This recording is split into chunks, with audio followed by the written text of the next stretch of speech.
Nice Shorts theme song. Nice shorts. Yeah. Iris and Patrick, it's nice to meet you both. So nice to meet you, Thanks for Johnny. having Yeah. us. How do you pronounce the name of the video? Because I know it's an Irish myth creature, right? So it's Sligo Waterhorse. Actually, Yeah. funny enough, so the musician is an American musician named Sam Cope, and he's actually writing it about a place, Sligo, Pennsylvania,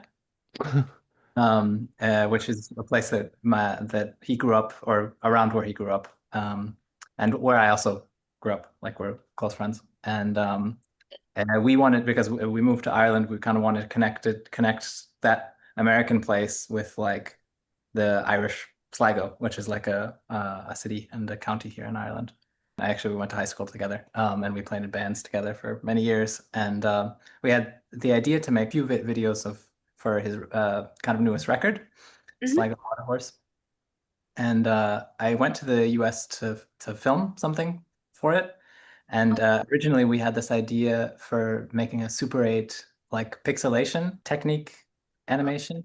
And the really sad and funny thing was that on the train between Pittsburgh and New York, where Sam is based, like I lost the camera and the footage that was on there. I mean, it wasn't so stressful because we filmed for basically You 2 or 3 put a lot of days. work in it Yeah, okay, we already, put a lot of but work into it. and also the camera and everything. Yeah, And you never lost anything, and that's the moment when you lost it, you know? yeah, exactly. Yeah, and it was the first time I have ever lost footage from anything. But anyway, so when we got back to Berlin, where we were living at the time, I was like, oh my God, Oh, we need to make something. And then actually, it was really the best thing that could have happened, because then we decided to make the stop motion together.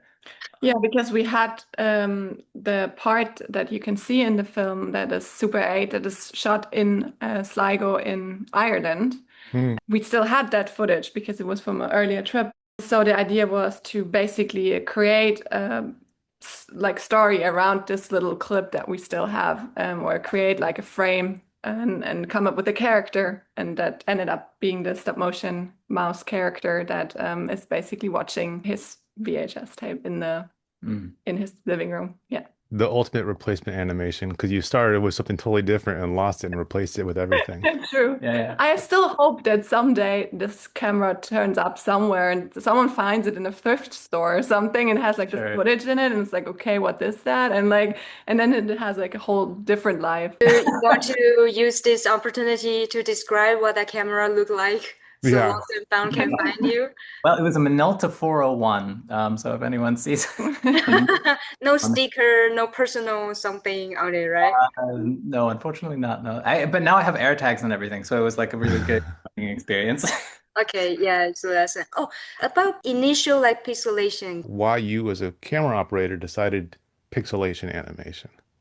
Well, so yeah, primarily I would be a camera operator, mostly, but actually we had worked together before on a stop motion animation where I was doing the light and helping with the camera. And I'm doing more and more animation as it goes. So I'm also involved in another stop motion project now, and we have another stop motion project coming. And Oh, uh, yay. yeah, so animation is definitely something that's becoming more and more familiar to me. I think for this project, like you had this moment of where Sam would have sung the song, but he wanted to cover a lot of space through the area, and then he would have basically like lip synced it, but with traveling a lot. So that would have been the pixelation moment come in. And actually, I was already involved in that a little bit because I was in Germany and that I was like calculating for them how he has to lip sync it and like how many meters and trying to figure things out. And I was like testing it. And then Yeah, I don't know. you were like an animation advisor. I don't know. Or like I just helped you with that. And then it was all for nothing. So is there a version of this video of you doing all the tests, just a karaoke version for the whole thing?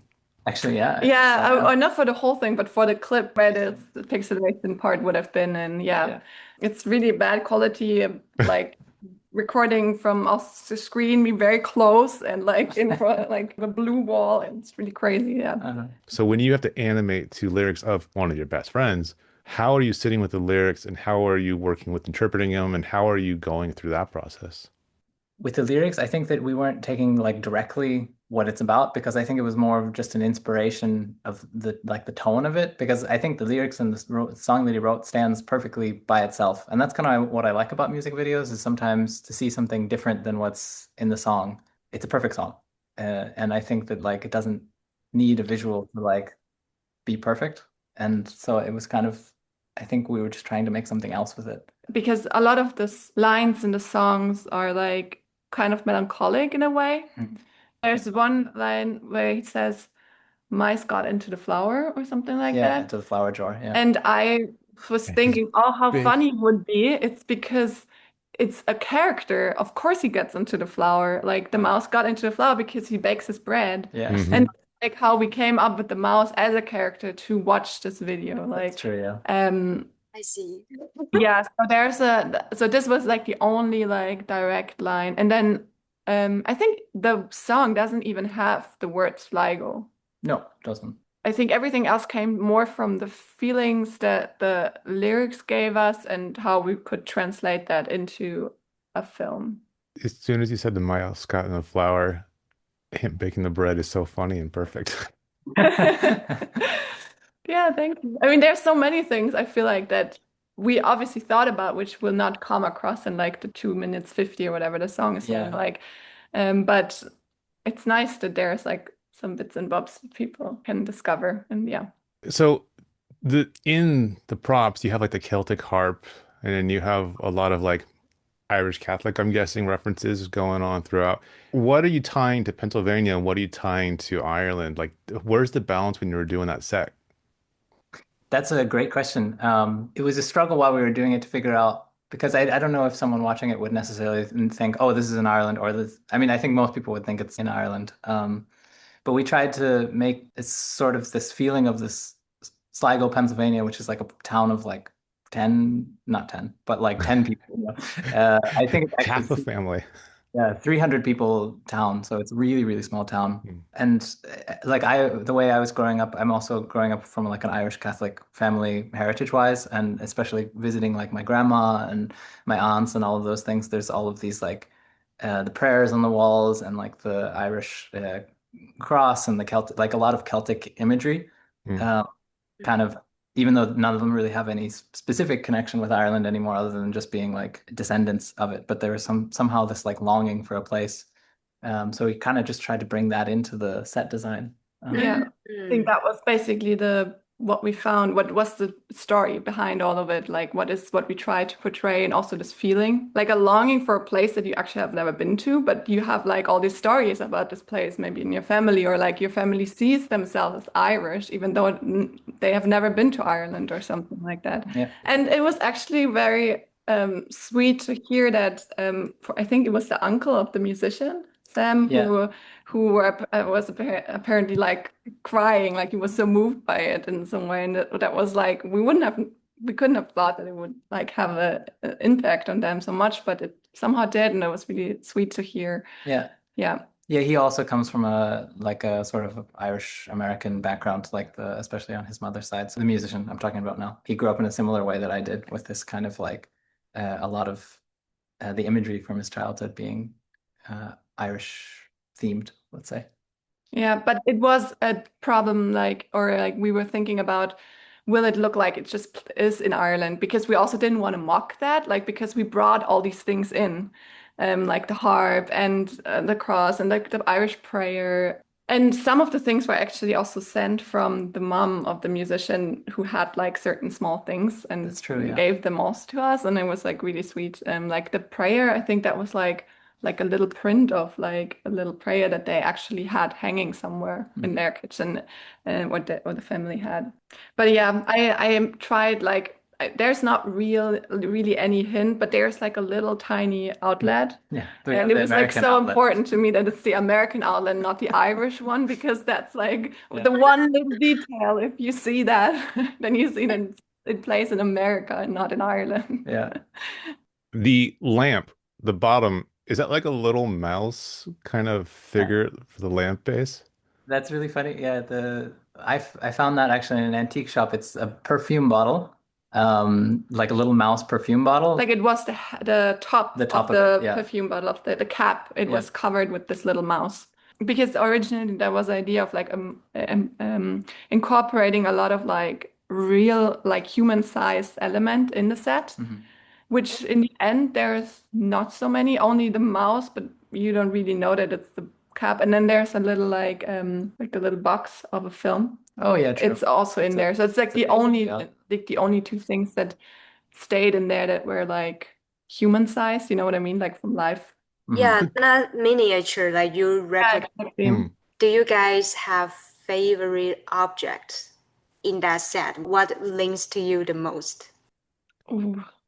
I really like the little stove, like the stove that he is cooking at, like that he opens. I like that, but also the one like the oven, the one that's in the corner that you almost cannot see because Patrick made the color grading so dark. Ah, okay, I was okay. like, all the things I animated. That No. sentence feels like that was a glimpse into a week of discussion.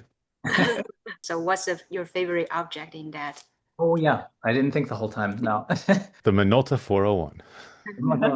Yeah. The what? The television. Yeah, I love the television. Yeah, because like I didn't make almost anything on the set, but I helped. Also made one shelf. I made one shelf, yeah, but I Ooh. did help with the. So the television is not a green screen. It's actually a little LCD display because we wanted kind of the nice reflections in the environment. So it's a little tiny screen with a HDMI running up through the floor.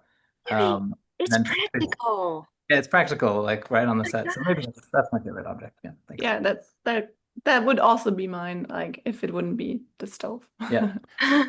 Wow. Here we have like the little mouse with us. That's like Okay. the Does he have a name?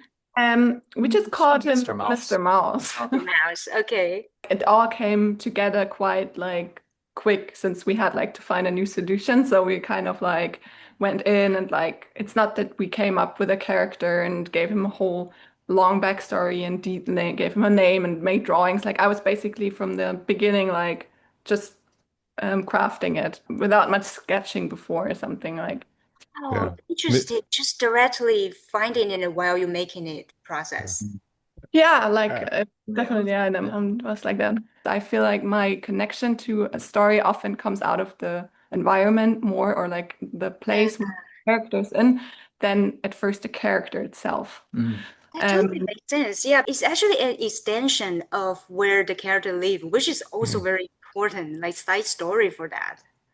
Yeah, That's true. I was just thinking about it actually the other day that like when I grew up, I was always changing my room. Like I would always be like, oh, can I redo it? I was like moving around in all the rooms in my house. I love like moving. I was like always moving from one room in my house, like where I lived, to another. And I was just with my mom. She would just like somehow like switch with me, you know? She would be like, yeah, okay, fine, I can do it. Like your office is now my bedroom. My bedroom is now you know, like, or it was just like she would keep up with me there, and then I was packing everything in like a box, like as if I would move like an hour away or something, and then bring it over, and like I was like so excited. So I would always move and redo my room. Yeah. And I think I was never expressing myself with my appearance so much. And I think for you it was the other way around.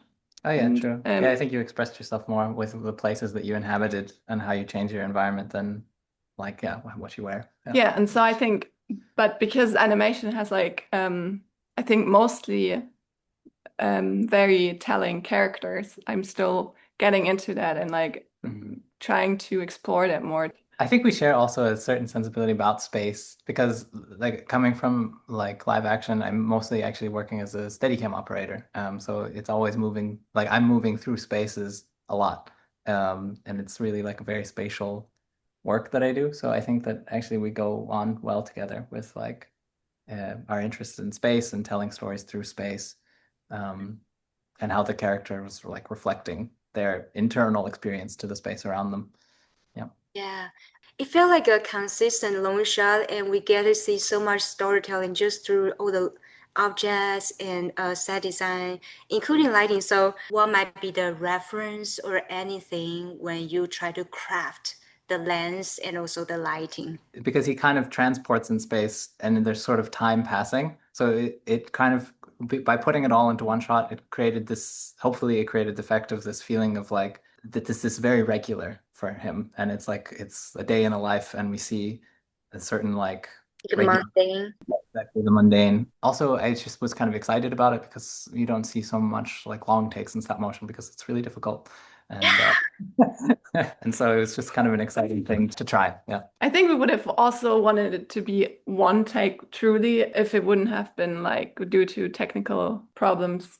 We had basically 2 takes. And then in the end, obviously after we see the Super 8, there comes in the mouse again. But there's a one cut when he opens the stove and takes out the bread. There's one cut. Yeah, kind of 2 shots. Yeah. Ideally, we would have had it one. Yeah. But yeah. How long did you have a hot set for? I did like 4 seconds a day or something like that, which is not so fast, I would say. No, it's fast enough. Therefore, like, yeah, it was 1.5 months or so. Did you have a lot of days of resetting things, trying to keep the shot, like knocking the light and then having to go figure out where it was? Oh yeah, actually it was really annoying. It was our first time using the motion control and there were some problems with it would disconnect in the middle and then you would not know where it was in space. So you would have to like find it again, manually and then remake the keyframes. And then there was once also the problem with the light because we were using incandescent bulbs, the bulb burnt out actually more than once. As soon as you change the bulb, everything changes. So you have to like, oh yeah, position this way or that way. And so there's definitely some parts that were like took a long time to fix. Yeah. So the longer the shot went on, I was always like, oh my God, I hope now nothing happens anymore. Like it was like so nerve-wracking. We shot all the camera movement in 24 frames. But I didn't animate the mouse always in 24. Like I did, sometimes I animated the mouse on 2s. I don't know if this is a discussion, if that's probably not made like that in like real bigger productions. But I think sometimes it works, or most often actually it works. Like sometimes you have to be careful with like parallel movement, when the camera moves and the character basically jumps back and forth if the camera moves and the character doesn't. But often I think it worked and then it just saved some time that I don't have to animate the character also. And the camera was really like in front of the set, and there was like the inside of the house, the window, and I animated it in the garden, basically in the back. Like we didn't stitch it together later or something. Oh my! Because of the camera movement, we had it all we had to have it all on set basically already. Yeah. The window isn't green screen either. Yeah. No, exactly. There's no green screen at all in there, and even the background is a television. Yeah, that's true. We had the idea to use, it's a photo actually that I took in Pennsylvania of the background, the far background, and it's on a big HD television behind the set. So it was kind of like, it had like some kind of luminance. Yeah, it added to the light on the set. Did you basically get free reign because it's one of your good friends? Yeah, he was like totally I think even we were sending original tests, really just very basic tests. And he was like, oh my God, that's amazing. It's perfect. I built everything once out of cardboard, not everything, but the set, the window mock-up out of cardboard at first. And he was like, oh my God, it looks perfect. And I was like... And we were like, no, it's not even, we haven't even done it yet. It'll look better. Sometimes I get scared when that happens. They're like, all online, this is great. And I'm like, no, it's shit. Like, no, not yet. Oh no. And then I get like this weird, no, don't like it yet. No, it's not right. But no, he totally was like super the best possible person to make a music video for, because he was just really excited about it. Yeah. Because we're right now also in the process of basically founding our own studio. So if you want to see more of our work, you'll be finding it on birchhouse.ie. Yeah. Just enjoy it. But if you enjoy it and and thanks for watching stop motion animation. Yes. Thank Thanks you. for making it. Yes, for sure.